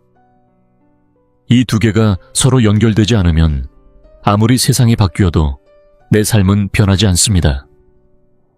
저는 늘 환자들에게 이렇게 말합니다. 복잡한 검사 수치에 너무 매달리지 마시고 손발이 따뜻한가, 배가 차갑진 않은가, 그걸 먼저 보라고요. 만약 동지날이 되어도 손발이 시리고 배가 차갑다면 당신은 내년에 아무리 기회를 만나도 붙잡기 어렵습니다. 에너지가 위로 전달되지 않으면 기혈이 움직이지 않고 기혈이 멈추면 판단력도 흐려지고 행동력도 떨어집니다. 그러니 눈앞에 황금이 있어도 눈이 흐려져 보지 못하고 있어도 놓치게 됩니다. 머릿속이 안개 낀 듯 뿌옇다면 절대로 기회를 붙잡을 수 없습니다. 그래서 제가 말씀드리는 겁니다. 주머니 안에 넣어야 할 작은 물건 하나가 반드시 필요하다는 걸요. 이건 단순한 물건이 아니라 하나의 상징입니다. 한의학에서도 때로는 본약보다 약의 그림자가 더 중요합니다. 방향을 잡아주는 인도약이 있어야 진짜 약효가 병소까지 도달하는 것이죠. 우리가 넣어야 할 물건도 마찬가지입니다. 내 몸의 에너지와 동진할 하늘과 땅 사이에서 솟아오르는 첫 양기의 불꽃을 서로 연결해주는 달이 바로 충전선 같은 역할을 합니다. 이걸 이야기하기 전에 저는 반드시 원리를 먼저 설명드리고 싶었습니다. 무조건 따라하는 건 미신이지만 그 의미를 알고 행하면 그건 의식이고 지혜입니다. 왜 해야 하는지를 알아야 당신의 마음에서 힘이 생깁니다. 사상의학에서도 말합니다. 어떤 병은 음에서 시작되지만 마음이 먼저 무너지면 그 병은 깊어집니다. 그래서 예로부터 마음이 크게 약해졌을 때는 부자라는 약을 씁니다. 왜냐하면 부자는 강력한 불기운으로 외부에 떠도는 산란한 기운을 다시 붙잡아 신장으로 내려보내는 약이기 때문입니다. 이처럼 내 몸에 불을 붙이고 기운을 돌게 하는 건 결국 내 안의 불씨를 다시 살려내는 데서 시작됩니다. 요즘은 한약이라도 아무렇게나 먹으면 큰일 나는 세상입니다. 그래서 과거처럼 부자나 부소 같은 강한 약재를 함부로 쓰지 않습니다. 하지만 약은 아니더라도 우리가 사용할 수 있는 형상이 있습니다. 바로 그 형상을 통해 기운을 불러오고 몸과 자연을 연결할 수 있다는 원리가 핵심입니다. 그리고 그 형상이 담긴 물건에는 반드시 3가지 조건이 갖춰져야 합니다. 첫째, 반드시 씨앗이어야 합니다. 왜 씨앗이냐고요? 겉으로 보기엔 아무 생명 없는 말라 비틀어진 콩 한 톨 같지만 그 안에는 나무를 키우고 숲을 만드는 무한한 생명력이 담겨 있습니다. 흙 속에 묻힌 작은 씨앗 하나가 거목으로 자라나는 힘, 그게 바로 생명의 시작이고 동지는 그 씨앗을 심는 날입니다. 둘째, 색이 맞아야 합니다. 불의 기운을 상징하는 색은 빨간기고 땅의 기운을 상징하는 색은 누렇습니다. 불이 흙을 낳고 흙이 금을 낳습니다. 즉, 부와 건강 생식과 기운은 모두 이 불과 흙에서 시작됩니다. 그러니 반드시 불의 기운과 땅의 기운을 동시에 품은 씨앗을 골라야 합니다. 셋째, 수슈가 맞아야 합니다. 예로부터 홀수는 양이고 짝수는 음이라 했습니다. 우리가 겨울의 음기를 꺾고 그 안에서 양의 생명을 피워내려면 반드시 홀수의 힘이 필요합니다. 단 하나라도 빠지면 그 조화는 깨지고 맙니다. 여기까지 들으신 분들은 어렴풋이 감을 잡으셨을 수도 있습니다. 그러나 아직 아닙니다. 이제부터가 더 중요합니다. 자, 다시 사회를 돌아보면 요즘 모두가 입을 모아 말합니다. 돈 벌기 너무 어렵다. 장사도 안 된다. 하지만 진짜로 돈이 사라진 걸까요? 아닙니다. 돈은 여전히 세상에 흐르고 있습니다. 다만 그 흐름이 내 쪽으로 오지 않을 뿐입니다. 왜 그럴까요? 그것은 내 기운, 내 자리의 장이 어긋나 있기 때문입니다. 내 기운이 차갑고 닫혀 있고 어두우면 돈은 오지 않습니다. 돈은 따뜻하고 활기찬 곳, 생명이 움직이는 곳을 좋아합니다. 가만히 생각해 보세요. 나이 들어도 여전히 성공한 사람들, 70, 80을 넘겨도 목소리에 힘이 있고 눈빛이 반짝이는 분들, 그들은 바로 중기가 꽉 차 있는 사람들입니다. 중기란 몸속 중심의 기운, 즉 비위에서 오는 생명력입니다. 한의서 황제내경에서도 말하죠. 비위는 후천의 본신장은 선천의 뿌리라 했습니다. 이제 동지라는 날은 선천의 뿌리에서 불씨를 다시 붙이고 후천의 비위를 따뜻하게 데워야 하는 시기입니다. 선천의 불이 일어나야 후천의 땅이 따뜻해지고 따뜻해진 땅에서만 금이 돋고 재물이 자라납니다. 그래서 제가 여러분께 준비하라고 한 그 물건은 꼭 바지 주머니에 넣어야 합니다. 왜 하필 바지 주머니일까요? 위쪽은 하늘양의 기운입니다. 아래쪽은 땅음의 기운입니다. 양은 움직임, 음은 저장입니다. 바지 주머니는 다리 근처 하체에 가장 가깝고 특히 우리의 단전, 즉 가장 깊은 에너지의 창고와 연결되어 있습니다. 이곳은 몸이 가장 오랫동안 기운을 쌓고 가장 오랫동안 지켜내는 생명의 창고입니다. 이 자리에 씨앗을 넣어야 땅속에 심는 효과가 있는 것입니다. 반대로 상의 주머니, 즉 가슴에 가까운 곳에 넣으면 어떻게 될까요? 불기운이 너무 강해 씨앗이 타버립니다. 불과 흙의 조화가 깨지는 것이죠. 바로 이 때문에 꼭 하체 주머니, 그것도 다리와 가까운 아래쪽 주머니에 깊숙이 넣어야 합니다. 이건 땅과 이어지는 연결선, 즉 접지의 원리입니다. 요즘 사람들 중에는 발 뒤꿈치가 땅에 닿지도 않고 바닥을 스치듯 걷는 경우가 많습니다. 그런 분들이 돈을 벌기 어렵다는 건 이미 오래전부터 내려온 진리입니다. 사람은 발을 땅에 붙이고 살아야 합니다. 기운은 아래로 깔리고 단전으로 내려가야 진짜 복이 자리를 잡습니다.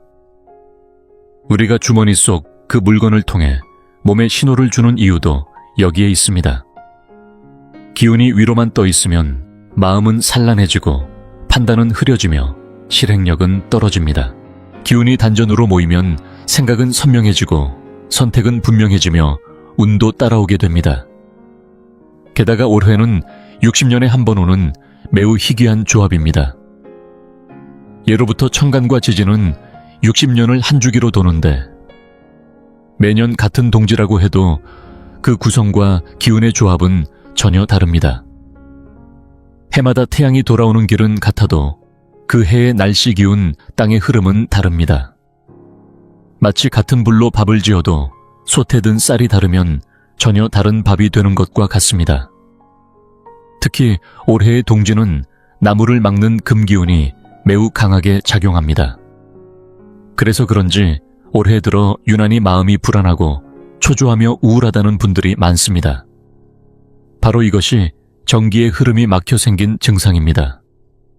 기운이 막히면 생각이 나오지 않고 생각이 막히면 행동도 멈춥니다. 그 결과 재물은 들어오지 않고 용기는 사라지며 분노만 남게 됩니다. 이런 흐름을 뚫기 위해 필요한 것이 바로 온기입니다.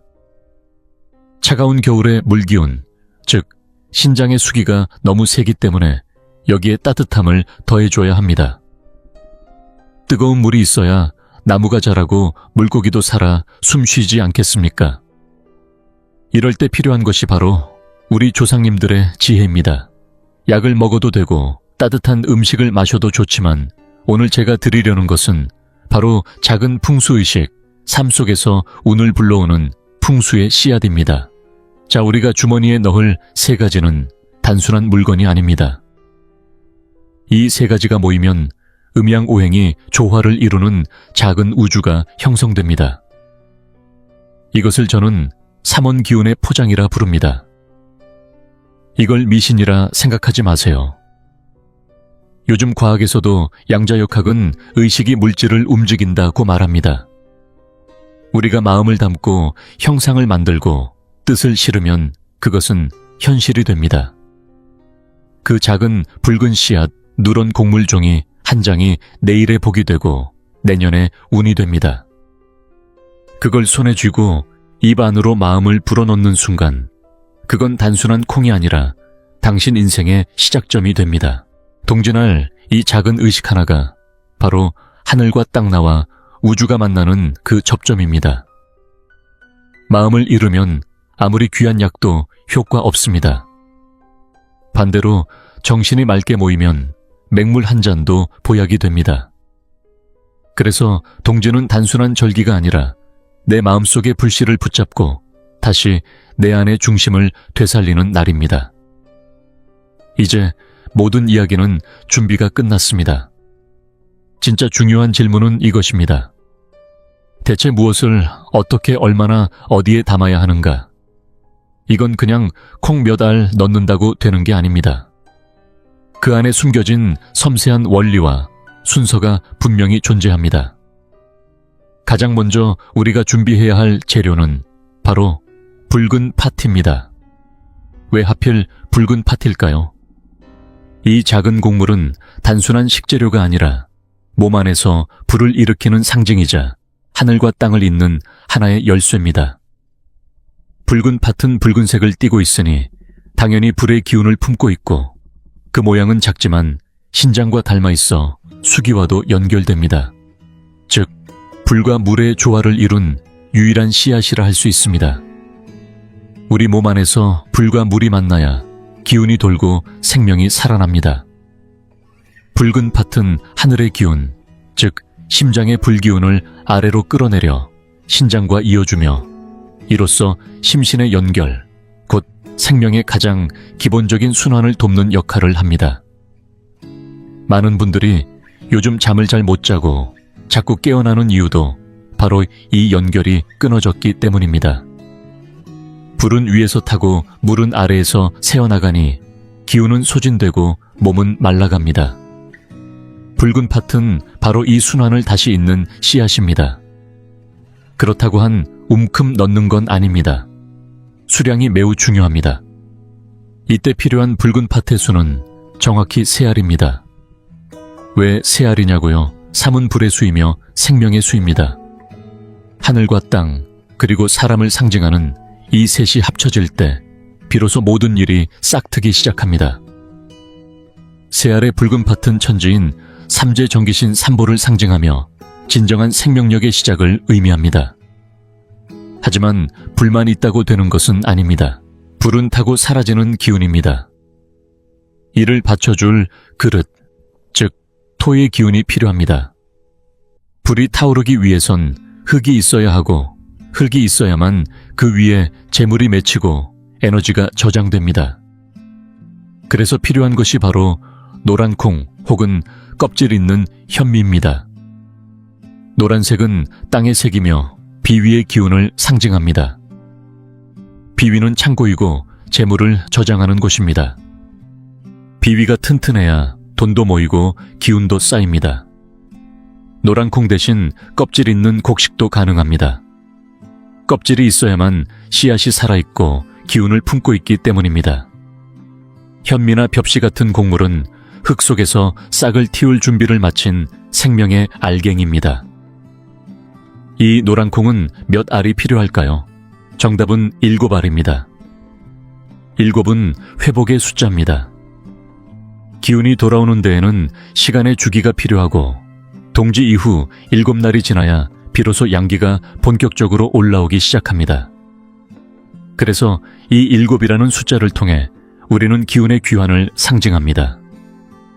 붉은 팥, 3알, 노란 콩 7알. 이 둘을 합치면 10알입니다. 10은 완성입니다. 시작부터 끝까지 부족함 없이 갖추어진 조화입니다. 하지만 이건 아직 속재료에 불과합니다. 이제 이것을 감싸줄 껍질이 필요합니다. 이 껍질이 곧 붉은 종입니다. 반드시 정붉은 색이어야 합니다. 탁하거나 어두운 붉은 빛은 안 됩니다. 설날의 홍보처럼 생기와 양기가 충만한 강렬한 붉은색이어야 합니다. 붉은 종이는 나쁜 기운을 막아주는 방패이자 이 10알의 기운을 하나로 묶어주는 에너지막입니다. 붉은색은 불을 상징하고 불은 모든 생명의 시작입니다. 이 종이는 단순한 포장이 아니라 기운을 봉인하고 마음을 담고 하늘과 땅의 숨결을 하나로 묶는 기운의 봉합지입니다. 이 붉은 종이에 쌓인 10알의 씨앗은 이제 더 이상 곡식이 아니라 나의 내년 한 해를 책임질 생명과 복의 원형이 됩니다. 그러나 여기서 끝이 아닙니다. 언제 만들 것인가, 어떻게 만들 것인가 만들며 마음속에 어떤 생각을 품어야 하는가, 어디에 넣을 것인가, 남성과 여성 어린이와 노인에 따라 무엇이 달라져야 하는가, 이 모든 디테일이 제대로 맞아떨어져야 진짜 효력이 생깁니다. 한의학에서도 약 하나의 배합 시각 하나의 차이로 사람이 살아나기도 반대로 위험해지기도 합니다. 시간 한치, 방향 한치 틀려버리면 기운은 들어오지 않습니다. 그래서 이 작은 의식 하나에도 철저한 정성과 정확한 원리가 필요합니다. 이제부터 말씀드릴 그 방법이야말로 진짜 하늘과 통하는 통로입니다. 아무렇게나 따라하지 마세요. 마음이 담겨야 비로소 기운이 움직입니다. 동짓날에는 단지 하루만 중요한 것이 아닙니다. 그날 안에서도 정확한 시간대가 결정적인 열쇠가 됩니다. 매년 동지의 절입 시각은 달라집니다. 올해의 동지는 특히 더 중요합니다. 달력만 보고 대충 이날쯤이 아니라 정확한 그 시각, 하늘과 땅이 맞닿는 찰나의 순간을 포착해야 합니다. 우리는 그 결정적인 기점을 기준으로 그 전에 모든 준비를 마치고 그 순간이 지나자마자 바로 주머니에 넣는 것, 그것이 핵심입니다. 이 순간은 마치 위성이 발사되기 직전 카운트다운이 끝나고 점화가 일어나는 그 찰나와도 같습니다.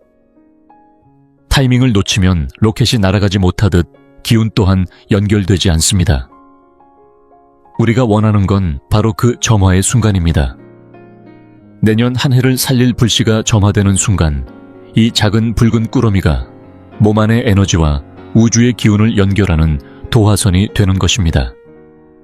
여러분, 이쯤 되면 느껴지시죠? 이건 단순히 재물을 끌어오는 행위가 아닙니다. 이건 명상이고 수행이며 내 안을 정돈하는 수련의 과정입니다. 생각해보세요.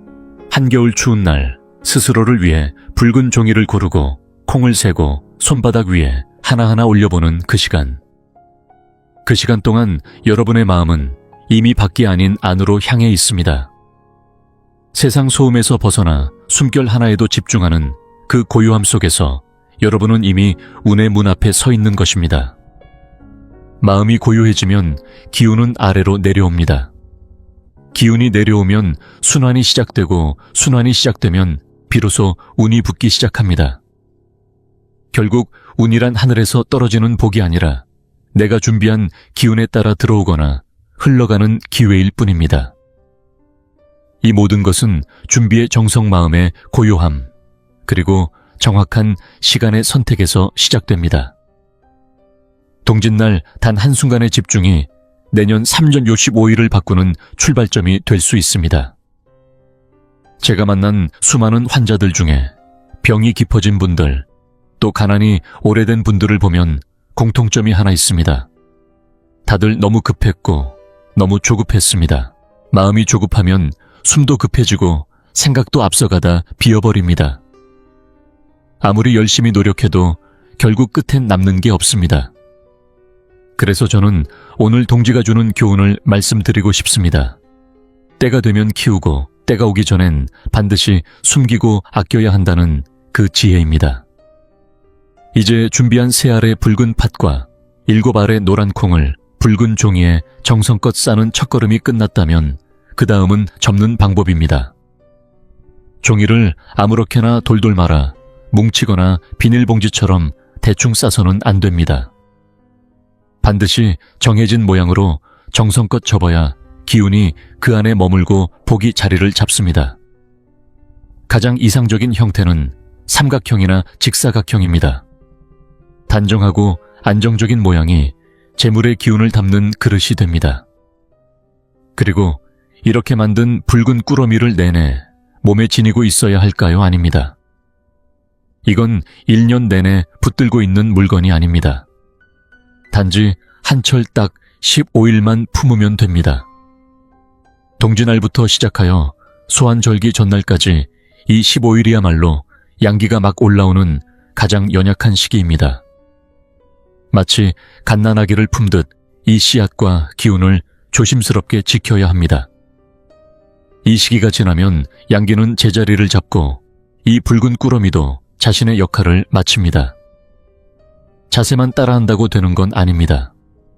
마음이 빠져 있다면 그건 빈 껍데기에 불과합니다. 형식은 형, 마음은 신입니다. 이 둘이 만나야 기가 생깁니다. 마음의 법과 행동의 법이 하나로 합쳐질 때 비로소 진짜 기운이 움직이고 하늘과 땅의 흐름이 내 삶과 맞닿게 되는 것입니다. 자, 이제 여러분은 준비가 끝났습니다. 붉은 팥, 세 알, 노란 콩 7알, 그리고 정성스럽게 고른 정홍색 종이. 이 세 가지가 모두 준비되었다면 이제는 기적을 목격할 차례입니다. 이 단순해 보이는 씨앗들과 종이가 어떻게 내년 한 해의 재운과 건강 흐름을 바꾸는지 확인할 시간입니다. 하지만 그 안에도 몇 가지 절대 놓쳐서는 안 될 핵심 요소가 있습니다. 하나라도 잘못되면 전체 흐름이 어그러집니다.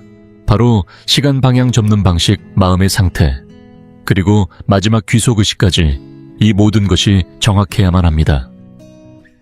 첫 번째는 시간의 선택입니다. 동지는 12월 21일이지만 하루 종일 아무 때나 해도 되는 게 아닙니다. 어떤 분들은 자정 무렵, 그러니까 밤 12시쯤이 가장 좋다고 하십니다. 왜냐하면 그때가 음과 양이 교차하는 순간이기 때문이지요. 물론 이론상 맞는 말입니다. 하지만 여러분, 우리는 지금 명상을 하려는 것이 아닙니다.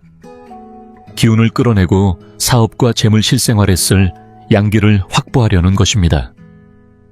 그래서 가장 이상적인 시간은 정오 전후, 즉 오전 11시부터 오후 1시 사이입니다. 이 시간은 하늘의 불기운이 가장 강하게 내려오는 때입니다. 동지날은 해가 가장 낮게 뜨는 날이지만 그 중에서도 이 정오 무렵은 그나마 하늘에서 가장 많은 양기가 내려오는 시기입니다. 바로 이때가 하늘의 불로 내 안의 작은 불씨를 점화하는 타이밍입니다. 겨울의 태양이 얼마나 귀한지 생각해 보세요. 그 찰나의 빛으로 내 손안의 씨앗이 살아나는 것입니다. 두 번째는 접는 방식입니다.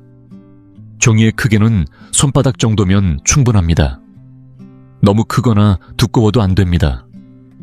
종이를 펼치고 가운데에 7알의 노란 콩을 먼저 둥글게 놓아 땅의 바탕을 만듭니다. 그리고 그 위에 붉은 팥 3알을 삼각형이나 한 줄로 올려놓습니다. 이것은 불이 땅 위에 자리하는 형상, 즉 모든 생명이 앞으로 나아가는 모습입니다.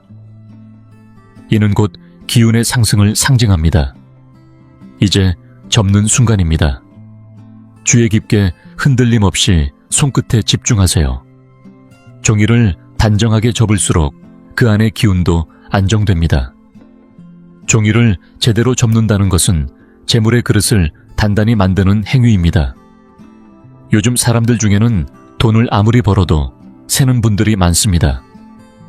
이유는 간단합니다. 기운이 담기는 그릇에 구멍이 있기 때문입니다.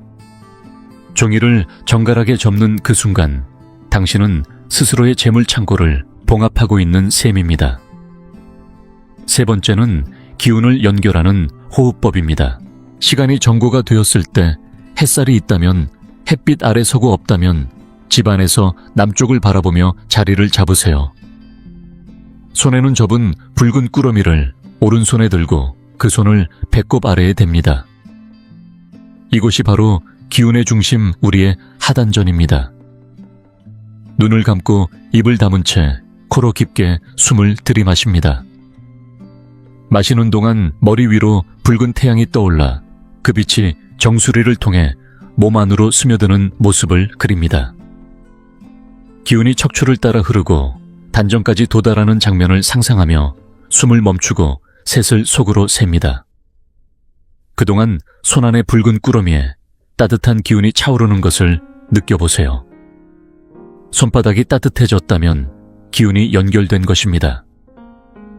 이제 천천히 내쉬며 내 몸속에 쌓여있던 찬 기운, 가난의 기운, 피로의 기운을 발바닥을 통해 땅으로 내보냅니다. 이 과정을 3번 반복합니다.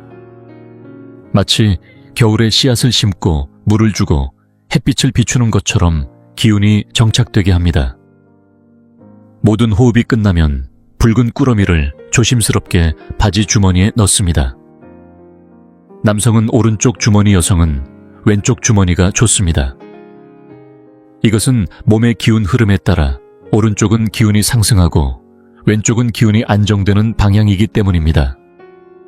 넣고 나서는 주머니를 3번 두드리며 이렇게 속삭이세요. 재물은 돌아오고 기운은 자라고 모든 복은 내게 머문다. 이 3번의 두드림이 곧 마음의 닻이 되어 모든 흐름을 안정시켜줍니다. 마지막으로 이 꾸러미는 반드시 15일간 몸에 지니고 있어야 합니다. 12월 21일 동지부터 시작해서 내년 1월 5일 또는 6일 소환 전날까지가 핵심입니다. 이 15일이야말로 천지가 전환되고 기운이 가장 크게 바뀌는 시기이며 그 안에서 내 씨앗이 숨을 틔우는 절정기입니다. 이 시기를 온전히 지나야 진짜 기운이 자리를 잡습니다. 이제 마지막으로 꼭 지켜야 할 5가지 주의사항을 알려드리겠습니다. 이 부분이 흐트러지면 지금까지의 정성도 헛수고가 될 수 있으니 끝까지 집중해 주세요. 첫째, 불에 젖으면 안 됩니다. 이 붉은 꾸러미는 종이와 곡식으로 이루어져 있기 때문에 세탁기에 바지를 넣기 전에 반드시 꺼내야 합니다. 무심코 빨래를 돌리다 물에 젖으면 불의 기운은 꺼지고 종이는 찢어지며 당신의 재물 창고는 무너지게 됩니다. 만약 실수로 젖었다면 어떻게 해야 할까요? 이미 기운이 끊어진 것이니 빨리 종이와 콩을 꺼내서 나무 밑이나 흙 속에 묻고 처음부터 다시 준비해야 합니다. 하지만 동지에 정해진 시간이 지나버렸다면 올해는 다시 만들 수 없습니다. 그러니 처음부터 철저히 조심하는 것이 가장 중요합니다. 둘째, 다른 사람에게 보여주지 마세요. 이 꾸러미는 당신의 개인 법기입니다. 호기심에 친구에게 자랑하거나 손에 들고 보여주는 순간 기운이 흩어집니다. 누군가가 만지면 그 사람의 기운이 섞이고 당신의 재물장도 흐트러집니다. 조용히 말없이 깊이 간직하세요. 그래야 묵묵히 돈이 쌓이고 기운이 응축됩니다. 수다로 기운을 흘리는 순간 복도 함께 날아갑니다. 셋째, 음기가 강한 곳은 피해야 합니다. 이 15일 동안에는 장례식장, 병원, 연간실, 무속인, 집 지하 오락실처럼 어둡고 눅눅한 장소를 되도록 가지 마세요. 그런 곳은 음기가 강해 이제 막 움트기 시작한 당신의 양기를 꺾어버릴 수 있습니다. 우리는 지금 밝고 따뜻한 기운 전기를 기르고 있습니다. 어두운 기운과 섞이면 금세 시들고 맙니다. 양기의 싹은 연약하기에 더욱 보호가 필요합니다. 넷째, 살생을 피하세요. 동지는 하늘이 만물을 살리려는 뜻을 품은 날입니다. 이 시기에 생명을 해치는 일은 큰 충돌을 일으킵니다. 가능하다면 채식을 하시고 적어도 생선을 손질하거나 고기를 직접 잡는 행동은 피하셔야 합니다. 이쪽에서는 복을 청하고 저쪽에서는 생명을 끊는다면 그 기운은 스스로를 찢는 것입니다. 살리고 싶다면 먼저 살리는 마음을 가지는 것부터 시작해야 합니다. 다섯째, 소환 이후의 정리법이 중요합니다. 1월 5일이나 6일 소환이 오면 이 붉은 꾸러미의 임무는 끝납니다. 이 작은 보자기는 지난 15일 동안 여러분의 진심과 마음의 불씨, 그리고 하늘과 땅의 생기까지 품고 있었습니다. 이제는 그것을 보내줄 시간입니다. 많은 분들이 묻습니다. 그냥 계속 갖고 있으면 안 되나요? 답은 아니요입니다. 기운에도 유효기간이 있습니다. 너무 오래 품고 있으면 오히려 기운이 썩고 새로운 운의 흐름을 막아버릴 수 있습니다. 그럼 어떻게 처리해야 할까요? 3가지 방법이 있습니다. 가장 하급의 방법은 그냥 불에 태우는 겁니다. 재물의 기운을 연기로 날려보내는 것이죠. 이건 그저 심리적 위안일 뿐 실질적 효과는 없습니다. 중간 단계는 붉은 종이를 태우고 그 안에 콩을 삶아 먹는 것입니다. 이는 내가 그 기운을 몸속으로 들이겠다는 의지의 상징입니다. 특히 노란 콩은 비위에 좋으니 건강에도 도움이 됩니다. 다만 이 방법도 단회성에 그치며 한철 쓸 에너지를 한 끼로 소진하는 격입니다. 가장 고급의 방법은 바로 씨앗을 심는 것입니다. 붉은 종이를 조심스럽게 풀고 새 알의 붉은 팥과 7알의 노란 콩을 정갈히 꺼낸 후 당신이 사는 마당이나 화분 혹은 동네 화단의 깨끗한 흙에 깊숙이 묻으세요. 묻을 때 그냥 흙을 덮는 것이 아닙니다. 마음을 담아 이렇게 속삭이세요. 이건 단순한 콩이 아니다. 이건 내가 심는 내년의 희망이다. 이건 내 안의 복이 흙을 만나 자라나는 기운이다. 비록 봄이 와도 싹이 나지 않을 수 있습니다. 눈에 보이지 않을 수 있습니다. 하지만 그 심은 마음, 그 염원의 상징은 이미 땅에 새겨진 것입니다. 땅은 받아들입니다. 하늘은 기억합니다. 그리고 시간이 지나면 반드시 그 씨앗은 당신의 삶 어딘가에서 열매를 맺습니다. 콩을 심으면 콩이 나고 팥을 심으면 팥이 납니다. 복을 심으면 복이 돌아옵니다. 이 모든 과정은 단지 부자가 되기 위한 방법이 아닙니다. 더 많이 벌기 위한 기술도 아닙니다. 이건 내 삶을 하늘과 연결하고 마음을 자연과 나란히 두며 정성으로 운을 기르는 의식입니다. 당신이 정성껏 심은 씨앗은 반드시 당신에게 그 열매를 안겨줄 것입니다. 그리고 여러분, 이 모든 과정에는 아주 정교한 심리적 장치가 숨어 있습니다. 여러분이 직접 이 새 알의 붉은 팥과 7알의 노란 콩을 손으로 고르고 붉은 종이에 싸서 땅에 묻는 그 순간, 여러분의 잠재의식 안에는 하나의 믿음이 심어지는 것입니다.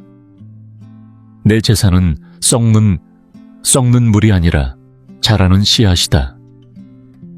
이 믿음은 내년 한 해 여러분이 무슨 결정을 내릴 때 훨씬 더 길게 보고 훨씬 더 안정적으로 선택할 수 있게 해줍니다.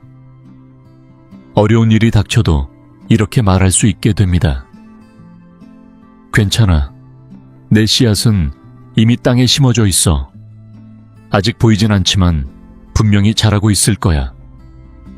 이런 믿음이 곧 여러분의 중심이 되고 중심이 서면 흔들리지 않습니다. 이것이 바로 한의학에서 말하는 신의 기둥, 의식의 뿌리입니다.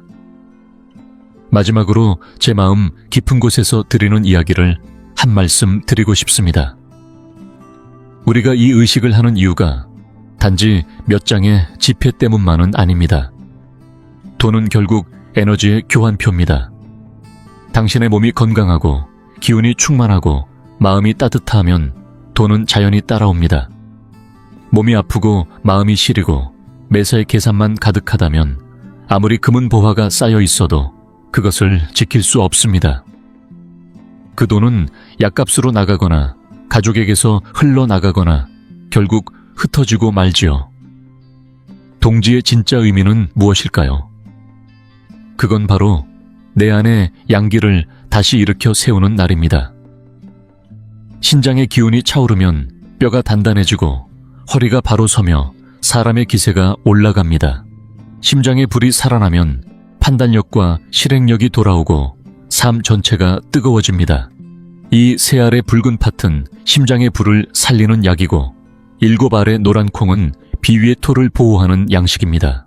그리고 그걸 붉은 종이에 싸서 주머니에 넣는 그 행위는 신장의 수기를 다시 북돋우는 상징이자 심장과 비장과 신장의 삼중 보강을 완성하는 전통 풍수의 큰 그림입니다. 이런 중요한 의식을 하면서 절대 탐욕스럽게 바라보면 안 됩니다. 하룻밤 사이에 부자가 되겠다는 식의 조급한 바람은 오히려 화를 부릅니다. 우리가 가져야 할 마음은 경외심입니다. 하늘의 이치를 따르는 공경의 마음, 자연의 흐름을 거스르지 않겠다는 다짐, 그리고 내 몸을 아끼고 지키겠다는 진심. 그럴 때 천지의 흐름이 나를 도와줍니다. 세상이 나를 밀어줄 때 부는 바람을 거슬러 갈 이유가 없습니다. 순리대로 가면 바람은 항상 등을 밀어줍니다. 그리고 마지막 한 가지.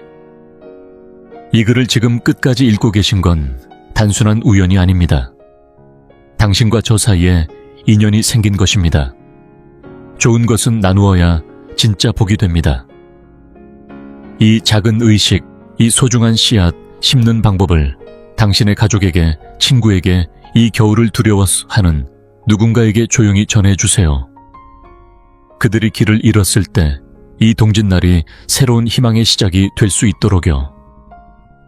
이것이 바로 진정한 베풀 몸으로 베풀고 마음으로 베풀고 두려움 없이 베푸는 양기의 확장입니다. 덕이 쌓이면 복이 따르고 복이 두터우면 그 끝에 바로 당신이 간절히 바라던 건강과 풍요가 있습니다. 지금 12월 21일까지 며칠 남지 않았습니다. 가장 좋은 붉은 팥을 고르세요. 가장 윤기나는 노란 콩을 찾으세요. 가장 빛나는 정홍색 종이를 준비하세요. 그리고 그날 정오 무렵 남쪽을 향해 숨을 들이마시며 이 작고 묵직한 희망을 당신의 주머니 속에 조심스럽게 넣어주세요. 내년 이맘때 당신은 틀림없이 오늘의 자신에게 말할 겁니다. 그날 그 선택은 내 인생 최고의 결정이었다고. 기억하세요. 손이 따뜻해지면 가슴이 따뜻해지고 주머니도 따뜻해집니다.